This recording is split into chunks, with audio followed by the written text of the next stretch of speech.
I love having this little light by my bedside for this reason. Watch, all you have to do is just lightly touch the top of this lamp. It's going to turn it on and off. It's also going to cycle in between the 3 color temperatures. So that's off. Tap it one time, it's going to turn it on. So you have that.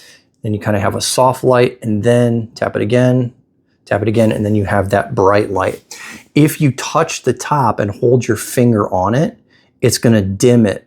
And I'm just going to dim it all the way down. So look at that, just a little ambient light, nothing crazy. Now, if I want to brighten it all the way back up, hold down the finger on the top, and there we go. This is ambient light. So it's going to be perfect for your nightstand. I love this because when the overhead light is off, I don't have to wake everybody up. I just touch this and then I can find my keys, my wallet, whatever I need. There's a nice texture on here. This actually weighs like, I think 2 or 3 pounds. It's got weight to it.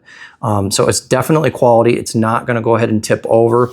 And I've had similar lights like this in the past where I would go ahead and touch it and it would slide across the desk because it was so lightweight and plastic. On the bottom, there's this rubber pad, so it keeps it from sliding all around. Literally anybody can use this. It's super simple, but I could see this being perfect for a college dorm room, for a teenager's room, even for a nightlight, like in the baby's room. If you just want something that is just a little bit ambient, that isn't going to overpower, you can set this to almost be like a nightlight.